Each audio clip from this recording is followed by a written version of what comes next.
Hello and welcome to my show, Shuvra Deb with you, with me, your host, Shuvra Deb. In this show, I will be discussing mental health with the aim of raising mental health awareness in our community and in society as a whole. The genesis of the show is my own pivotal life-changing experience of being in a Category 5 hurricane back in 2017. That experience led me to suffer from post-traumatic stress disorder, or PTSD. I am hosting this show in order to let you know that you are not alone if something life-changing has happened to you from which you are struggling to heal. Shuvra Deb with you focuses on a range of topics relevant to mental health and to raising awareness of issues surrounding mental health. Hello everyone and welcome back to Shuvra Deb with you, where I host a show prioritizing mental health, helping to destigmatize mental health and helping you all to look after your own mental health and that of those around you. Now, as you know, I like to have guests on my show, and today I am joined by Mariama of Nation of Diversity from Raleigh, North Carolina. So, welcome, Mariama. Thank you so much for doing this. And as you know, and I'm sure as the listeners will realize, this is my first live Zoom interview. And yeah, we had a bit of a technical error at my end, but we got it going. So welcome. Thank you so much for bringing me here. I appreciate this opportunity and your podcast. I was listening. I love it. Oh, So thank you. Thank you. I appreciate that. That's very humbling. Thank you. And the reason it's very humbling is, well, we'll get into that. But just by way of an introduction, tell the listeners a little bit about yourself, what you do, how the work that you do came about. So I grew up in Africa Guinea, and I came to the United States in 2009 with my little brother. My parents had already been here. They left us in Africa with some family members. And when we came here, I always had in the back of my head that I wanted to go back to my country and open a school. So somehow started my nonprofit. And now I'm 24 years old. I just hit 24. Well, happy birthday. Thank you. Yeah, I'm 24 years old, and I started my nonprofit called Nation of Diversity, and we focus on reducing homelessness and raising awareness about mental health through creative arts. And what we do is every month we give out hygiene kit with some hot meals to the homeless. And then we have a few different programs that we do that talks about mental health and stuff. So that's what I'm doing right now. That's amazing. Just pausing you there. So you went from Africa Guinea to the US, having never been to the US before. Your parents had already gone over to, I guess, set up and make the place ready, get a home together for you and your brother to come over. How old were you in 2009? If my maths was good, I'd be able to work that out, but it's not. I was 11. I was like 11 something, going to 12 years old. And then my brother was 6. Yeah, I was 11. Yeah. And what were some of those? I'm going to go back to Nation of Diversity, but just staying with that, when you first arrived in the US, what were some of the experiences that you had? What was it like making that move, that transition? It was terrible. Like, even now, I don't know if you guys can't see me, but I dealt with so much identity crisis where now I'm at the phase where, you know what, I'm going to love my culture, where I'm coming from. But coming here, I was bullied. One, you were too skinny. Oh, your voice sound like a man. Oh, you don't speak English, And then when we came, we landed in New York City. So over there is kind of tough. The kids in the school are tough. Sure. And yeah, so I was bullied a lot. I didn't fit in. And then learning the language till this day, I'm still trying to learn English, And wow. Well, it doesn't show. Yeah, you're fluent. I'm trying. But yeah, it was all I remember, honestly, just coming here is getting bullied and just being able to trying to find my people. And so I just grew up just being to myself most of the time. until when we moved to North Carolina in 2014, 2015. The different changes were coming from New York, it's so loud, and then coming to North Carolina where it's so quiet. I had to learn how to fit in, but thankfully, I had a teacher that had an international ESL class, and it was all the international kids in there. I fit in perfectly. I found my people. I was very happy, and for the first time moving to America, I felt like I could find my people here. I could fit in, and I don't have to feel like this is a second home. This could be a home also. Do you still feel like there's some, I suppose, separation? Do you feel like you're within, when you say you found your tribe, your crowd, when you sort of go to people beyond that, groups of people beyond that, do you still find, clashes or difficulties?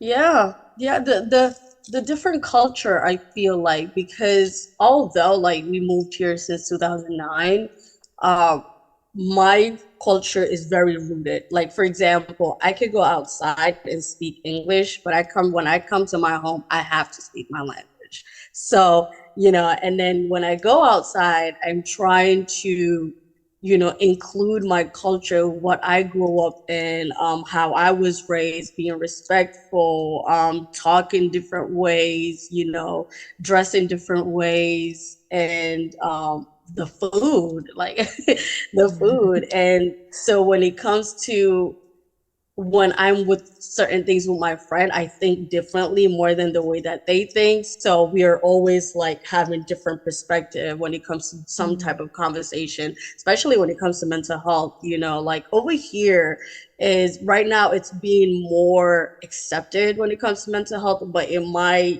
when I come home in my tribe and in my household, African community, they don't accept it. So I'm the first one who's like, hey, we need to talk about this. We need to do this. But it's a lot of collision. And just for example, like and my boyfriend, like he's American, born American. I am African American. So there's a lot of things that I'm still learning from the American tribe, and a lot of things that he's learning from my tribes. But yeah, it's a lot of learning and unlearning also. Sounds like a great way of bringing the two cultures together. For example, bringing the mental health awareness to the African culture and bringing all the beautiful aspects of your home native culture to the US. Yeah, definitely. It's not accepted as the way that I want it to be, but for me, I had to start somewhere, right? Where somebody have to start somewhere where no one, when you express mental health or how you're feeling in the culture here in African American community, it's like, oh, you can deal with it. Like this is life. It's gonna come and go. You don't have to be depressed. There's a lot of things, especially like my mom loved to say, you're in America, you have more opportunities than you did in Africa, That one, yeah.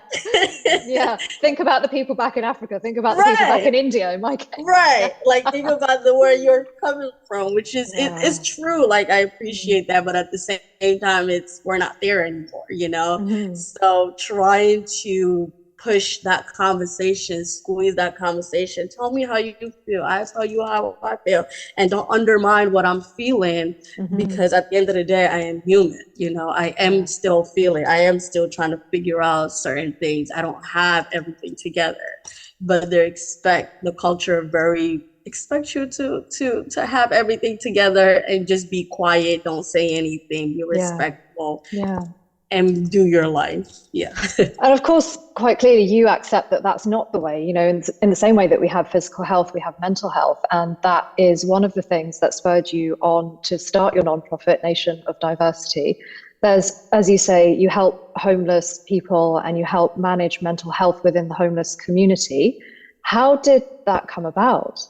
Actually, my nonprofit, when I said it earlier, I came up with it when I was 14, when I was back home, and the name Nation of Diversity came about in 2014, right? I was very still young, 15, 14.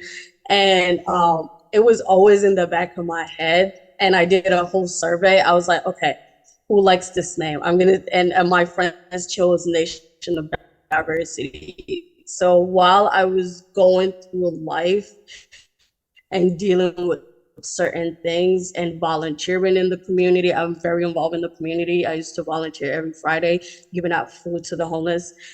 It just sparked within me where, mental health and homelessness, it's very close. Where, for example, for me, for example, right, if I am feeling certain type of way, I'm working right now, I'm very anxious, I'm depressed, I don't have the mental capacity to go to work, and I don't go to work. And next thing you know, like, it becomes not 1 day, 2 days, 3 days. And then I quit and then they fire me, and then next thing you know, there's bills that has to come. It's hard to find jobs these days. And then, especially COVID, a lot of people had to let them go from their homes. So putting all these things together for me, where it's like mental health collide with homelessness, I have to do something about it. And, no one is talking about it. And there's a very huge stigma with homelessness where, they chose to be there. There's a lot of opportunities here where they don't have to be homeless, but that's not the truth. There's a lot of them. Number one is dealing with mental illness, that they don't have the resources that they need. Which one do you think comes first? Do you think, and there may not be one answer to this, but do you think the homelessness comes first, followed by mental illness? Or is it that mental illness is actually one of the major causes of homelessness in your experience? I think mental illness is what the number one that comes first, because everything is up here, and most of the time it's in your head and it's in your mind. So when that one thing that you start dealing with, anxieties, depression, addiction, it's very hard to get out of it. If you don't have the support system, the community, you might end up in a hole you didn't think you will be in. For example, right, we do outreach on the month of the 14th of every month. And I met this guy. He was a doctor once upon a time in his life, but something happened where he got sick, and he started getting addicted to drugs. So he's no longer working. But when you see him out there, he's well communicated. He's so smart, but you can still tell, he has that drug addiction within him, but there's no resources. And one of the things that really, I think, pissed me off when it comes to dealing with homelessness within our community is we have all of these organizations, but there's so many steps that it takes a very long time. Forms to fill in, something that, if somebody's experiencing a debilitating condition, the anxiety is so overwhelming that then becomes an addiction symptom. The last thing that they're going to be able to do is to fill in a form, right? Right. And it's overwhelming. They want to get the help, they want to do it, but then all of that just makes them don't want to do it. It makes them not want to deal with the whole system. And they rather stay out there than deal with the long way, deal with all the trauma that it's probably also really disempowering. I mean, somebody who's already feeling really low then has to jump through all of these hoops and go through all of these difficult steps. There's a loss of agency, the sense of being in control, that empowerment that everybody craves that, I think. Right, exactly. Yeah. So back to Nation of Diversity, what are some of the things that you do? I know you have quite a focus on the creative side. So yes. Yeah. So we have the Circle Speaks program, where I call it the Circle Speaks because one of the things that I struggle with myself is, believe it or not, is speaking. And when I'm dealing with certain things, I just shut down. And I have so many things going in my mind, but it's literally like someone is holding my throat and I can't speak. So the Circle Speaks came about where, okay, this is not only going to help me, but I know it's going to help others that's able to want to speak up but don't have the space and the support that could help them. So the Circle Speaks, we do it once in a month, and we bring people together, all walk of life, even those who are dealing with homelessness, from 14 years old to all the way to 70 years old. Our oldest person was 70. I was so happy. But we come together and we do different forms of art, and it could be painting, it could be crafting, it could be drawing, it could be meditation. Every month it's focused on a specific thing. And then we have a mental health advocate that comes and talk about the professional side of what are the certain things that we need to do professionally in our daily lives to help ourselves be well and navigate lives through all the chaos that's happening. And so we have therapists, that volunteer therapists that comes in and do all sort of things. And but yeah, I love the group. It's when it comes to art, there is certain thing about art where people share without even realizing that they're sharing, and they start off just asking the question like, what is the process like you creating this, you know, what are you feeling while you are doing this? Right. And they start off with, I feel certain this and that, I love when I was coloring this, and next thing you know, we're sharing everything about our lives, and we are connecting, and we are just being supportive and being like a family. Like I feel like it's almost like a family where art is the one trigger that brings people to speak up. Do you feel it gets people's, I suppose, flow going? So the act of creativity, if there is a space that they are able to share and then they want to share, is just inspired by that act of creativity. And it doesn't necessarily have to be painting. It could even be writing a poem or some other form of prose, right? Yes. It honestly could be anything. Like let's sit down for a second and let's draw a stick figure, right? Like just a stick figure. And while you're doing that, take some deep breath and breathe in and out and count your breath and realize that you are in this present moment, and realize that your hand is here with you, navigating with what you want to make. You are aligned with your mind and you're aligned with your body right now, and just create, you know, and that helps them so many, because sometimes they show up like, oh, I can't draw, I can't paint, or I can't do poetry, I can't until you start doing it, where you're realizing all these certain things about yourself that you don't even know. And the thing is, you could practice it at home, you could practice it with just your loved ones, with anyone. And I love pottery. It's so messy, but it's so fun, and it just brings you're like creating a real thing that you can use actually. Yeah, right. People are very proud of themselves when they are creating certain type of things, and they're walking out realizing that I might feel certain type of way today, or I might feel this, but someone else is feeling that also, you know, someone else is dealing with the same thing, and we can help each other. We can be there for each other. Yeah, so something you just said there about how that act of creativity brings us back to the present moment. I think that's so powerful. That's so powerful, because without being in the present moment, we're either in the past or in the future, and that creates anxiety, or it can do.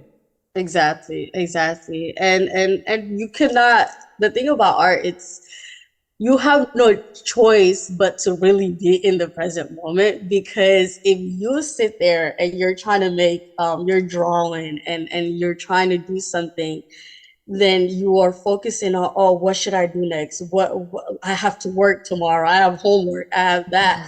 You're literally looking at your paper and you're confused on what to do. You wouldn't know pretty much your mind will be confused, and it shows in the art also. And sometimes it's okay. Sometimes it's okay where, you know, like there's a lot of things that's going on and you can put your emotions in your, what you are creating. But the best thing that I'm hearing people say, it's they are just focused in this one thing that they're doing, and they are trying to help themselves and figure out what is it that they're trying to fix, that they're trying to make, that they're trying to write. And it's just, it helps. Being the present moment really helps in so many ways. Yeah. And art is definitely one of the Yeah. things. I suppose kind of just having art circles generally, even if there's no mental illness in the background, just for people to get together and create art together would just be a wonderful thing to do. Bring people back to the present, be able to communicate with each other in circle, and then create something in the process. Yeah, exactly. You don't have to have severe mental, you know, illness and trauma. For me, the first thing that I made me start this, honestly, was because I was sexually assaulted, and I just started speaking about this. Honestly, the conference was the first time I honestly Wow. spoke about it. Yeah, and I felt the need that I had to say something, because I realized that when I first tried out the Circle Speaks program, it was the first time. And I don't know what made me go through it, but I wasn't feeling okay. I was not there, but I still went with the program. And 3 people showed up, and I told them, I was honest. I was like, I don't feel okay right now.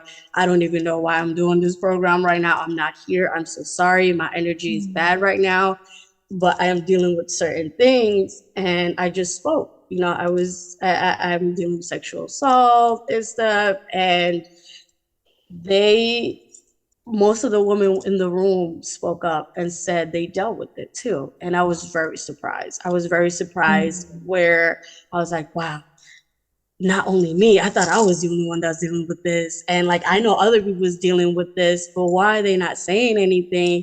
And thank you so much for like speaking and connecting with me, because I'm here walking around thinking, oh, I'm feeling sorry for myself. Maybe somebody who dealt with it already, you know, been through what they've been through, and they're fine. Why am I not fine? So when everyone spoke up, and the girls who actually felt connected with me, I walked out of there crying, where I was like, you know what? I'm going to bring people together, regardless if what we are dealing with, what is our background, what is our walk of life, anything. I feel like having that safe space, that connection, that family will just make people open up, will make people speak up. Yeah, no, that's so brave of you as well to share in the way that you do. And the conference that you speak of was the Mental Health America conference back in June, well, last month in DC, which is where we met. And yeah, you were fantastic on stage in front of hundreds of people. Yeah, Yeah. thank you. No, not at all. So just going back to some of what you said, I suppose there is a huge space from what you're saying. It sounds like there's a huge space for sharing lived experience, not for, the sake of it, but for the sake of, I suppose a part of it is healing, and another part of it is letting people know they're not alone. Whatever other people have been through, and they think that maybe, as you just said, they're the only ones feeling it. I'm the only one that's feeling this anxiety, this depression, this mania. But there are other people also. And it's the way we walk around with these masks on. We pretend that everything is fine. And then we tell ourselves that everything is fine. And then something happens and we realize we're not. So how big do you feel the space is for people to be able to share, and in such a vulnerable and open way as well, in the way that you have done and that you do? I feel like it's so important. It's so needed in our community, in the BIPOC community, in just all community, to be honest, where speaking up and telling people that you are dealing with certain things, and not just like, and right now, one of the things I'm hearing a lot is that everyone is like focused on the youth now to fix our problems. And the thing is like we talked about in the Mental Health America, is that I feel like adults and young adults and youth have to come together. Because if adults speaks up, most of the times adults are out here, they make it seems like their life is together, they're not dealing with certain, like I've like, especially my African American community, it's no, we were dealing with this, we don't feel, we're robots, we don't feel. But in reality, they are feeling, they just don't want to speak up. So I feel like adults speaking up and young adults speaking up, youth speaking up, all of us having a voice and having a space, we can learn so much from each other. Like the adults have walked through so many things in life, and the young adults are coming up, are still trying to navigate life, don't know how future is going. Where let's just have that space. Let's just be open, and why is everyone being so secretive about how they feel? It's okay. Because each one of us, I guarantee, is dealing with some type of problem, some type of anxiety, some type of depression. And if we sit quiet and don't talk about it, it's just gonna drown. It gets worse. The symptoms get worse, the conditions get worse. I think, why don't people talk about it? Perhaps that has a lot to do with feelings of shame and guilt and being seen to be weak. People don't want to be vulnerable with how they're feeling. And I think what you're doing is so incredible, because not only are you being open and being vulnerable and sharing, but you're encouraging other people to do the same thing by having your Circle Speaks and by having the art projects and things that you have.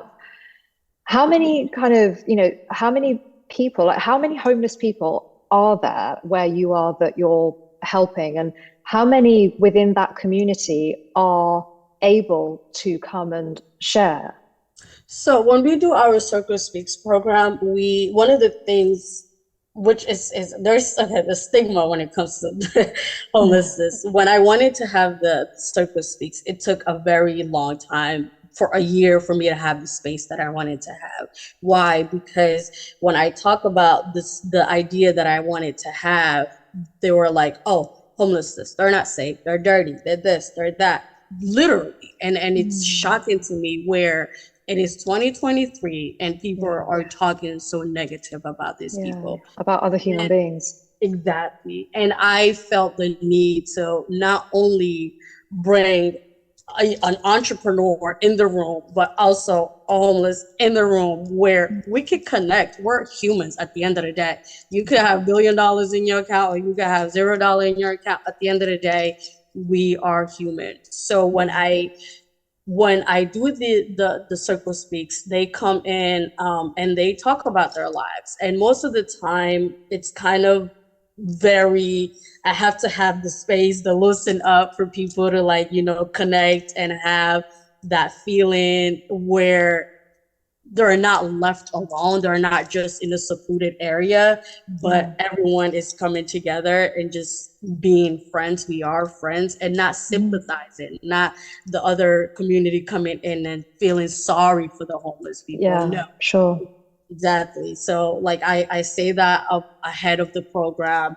And right now, our biggest campaign and our biggest goal right now is removing 5 women out of homelessness. So we are working strictly with 5 women, getting them a group home or a transitional home, and helping them find jobs, and helping them have the mental health resources that they need so they can get back on their feet.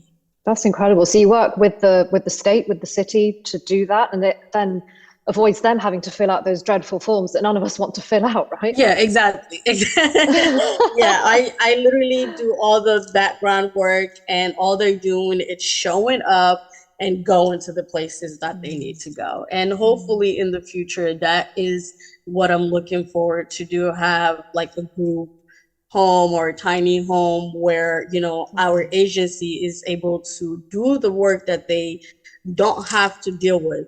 And they could come and have a space, safe space. They can have the mental health resources that they would need to get back on their feet.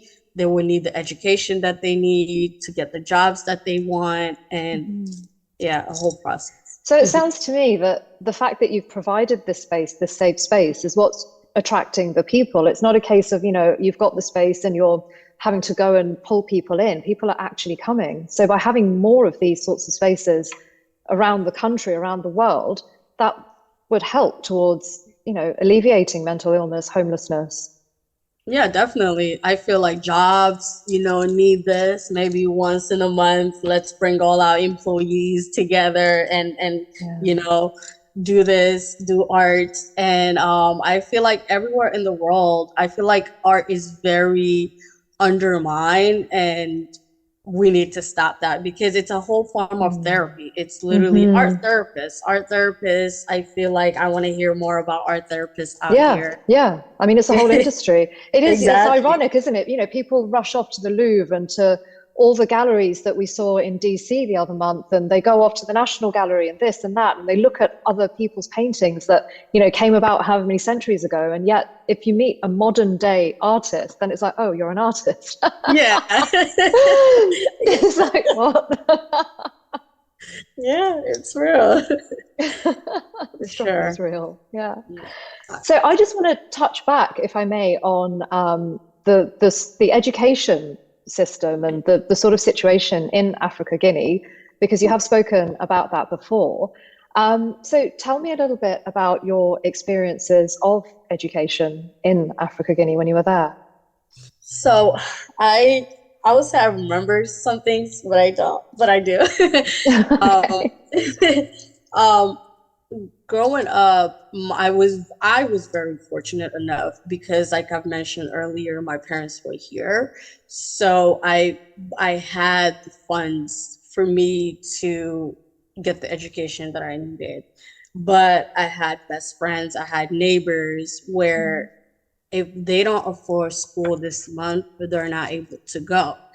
And so right now, the percentage of females who that's actually going to school is only 28%. And Wow. if they cannot afford that, they cannot continue their education. And the worst thing about it is they see females as an object where you're not going to school. Matter of fact, you don't need school. All you need is to be a wife. All you need to be a mother. So I've seen cousins who got married the moment they hit puberty, they're 13, 14. So I've seen friends back home who that's the only choice that they have, but they're very smart, very skilled, but don't have the funds and opportunities for it. So that was something that really stuck with me in the back of my head because I felt bad. I had to go to school because my friends weren't going to school.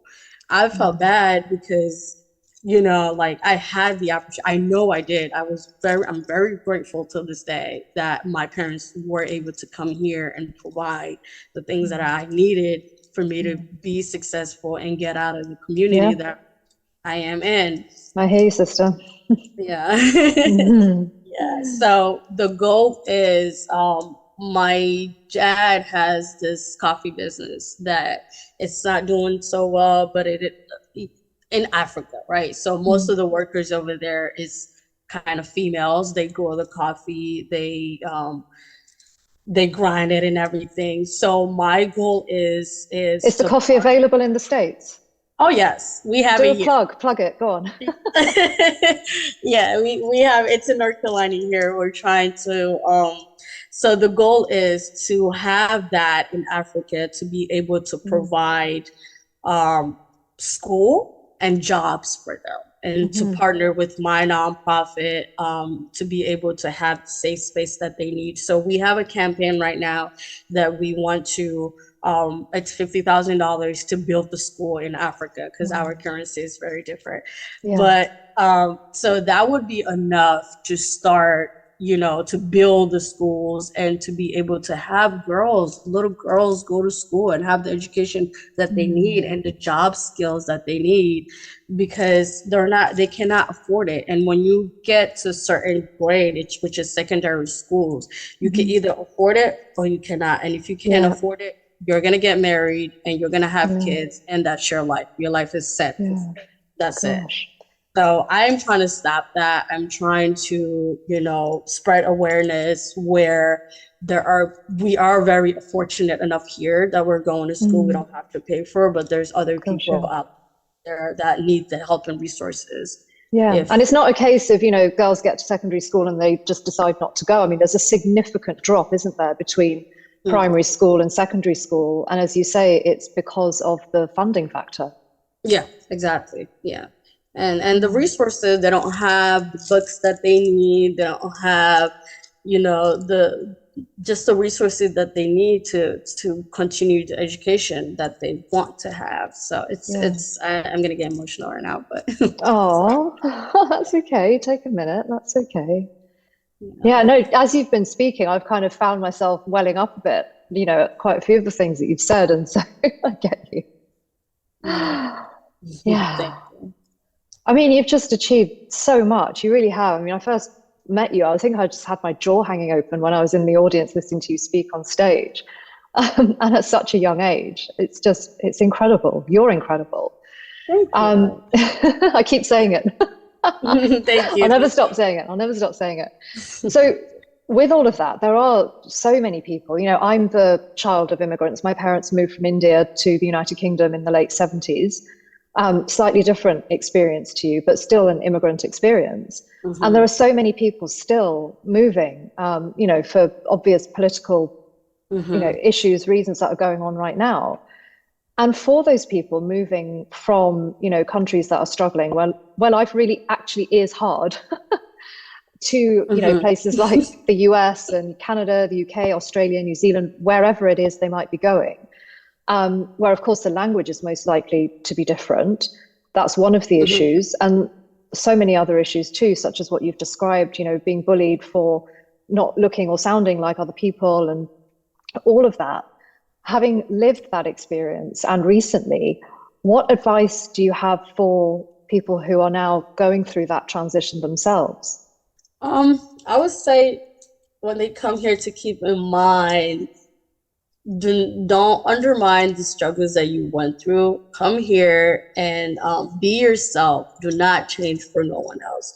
You're gonna hear so many opinions. You're gonna hear so many things, but be yourself. Don't forget where you're coming from, and have the goal and the strive that you want to have. That you want the life for yourself.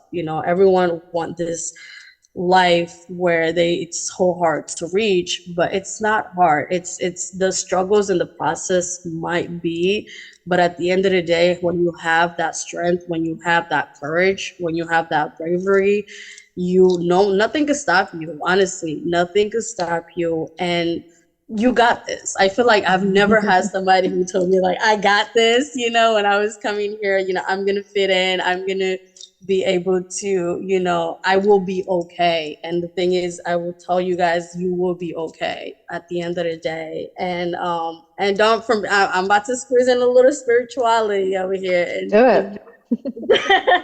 if you're spiritual, don't let that leave you. Come here, believe whatever that you believe in, the God, the universe, whatever. Do not forget about that. Tap into that and be able to really learn yourself and take some self-care time and understand who you are, because if you don't know who you are, other people's opinions will be able to affect you and you become one confused person. Yeah. So just be yourself and really tap into that strength that you have, that bravery that you have. That authenticity.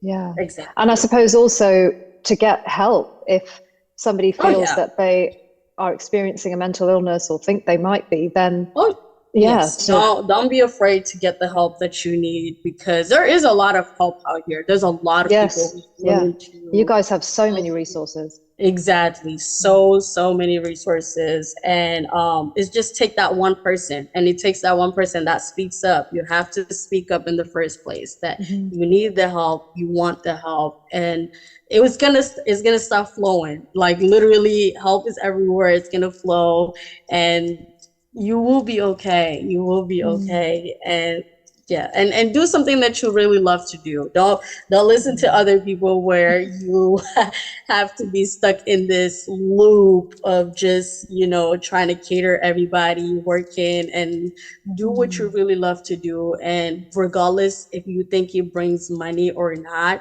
at the end of the day, the reward will be amazing, and the resources that there is in there for you will come back to you as long as you have that good intention. That good intention will be amazing. You won't regret it. That And is very spiritual of you. Is it the Buddhist saying that what you put out there comes back 10 times, good or bad?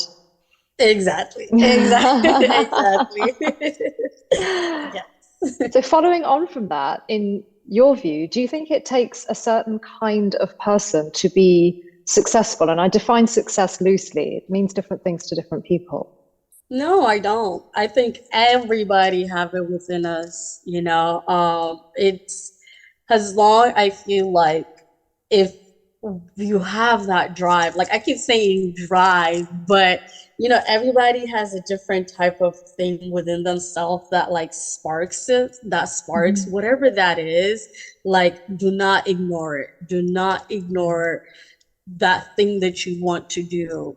Just keep going, have faith in yourself. And I feel like everybody could do it. Honestly, we could all be walking successful individuals, and whatever that success looks like for you, Right. it don't have to be a big home or whatever, it could be something small, it could be something big, but as long you are doing it, you're doing it for yourself, you're doing it for your community. It's gonna, again, like you just said, it's gonna come back to you. Yeah, I mean, it doesn't have to be building a multi-billion-dollar company, does it? Right. It could be, being a stay-at-home mum or a stay-at-home dad who shows up, Exactly. Yeah. Exactly. And everything in between. Yeah. So is there anything else that you would like to say? Thank you for this opportunity. Oh Thank God. you. Thank I you. so appreciate you for this. And this is honestly my first little interview that I'm doing. Oh, well, thank you. I'm so honored. This is, as I say, my first Zoom one and my first video one. So I'm so honored. Yes, I definitely appreciate you for this. Thank you. No, I appreciate you. But so if people want to get in touch with you, if they want to donate, if they want to volunteer, you said that you have therapists and other mental health professionals and perhaps other different professionals coming in to volunteer their time. So how would people get in touch with you? Where do they find you?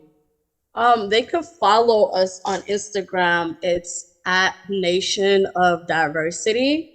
Yeah, that's on Instagram. All social media at Nation of Diversity. And our website is nodnow.org. Nodnow.org. And or they can also call me, which is 919-349-1312.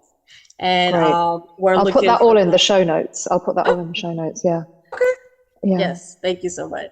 That's okay. And sorry, did you say you're looking for volunteers? We're looking for especially mental health advocates. We're looking for therapists, any therapist that will come in, art therapists, come in and bring some insight in there and keep our campaign going to build that school in Africa. They need those resources, and Circle Speaks here. Hopefully I'm able to have it worldwide, but we need your help to do that. So thank you for this opportunity. Well, I'm behind you 100%. And you're in Raleigh, North Carolina, and that's eminently more accessible than the Cayman Islands. So no excuses for not volunteering. Yes. Oh, well, thank you so much for your time.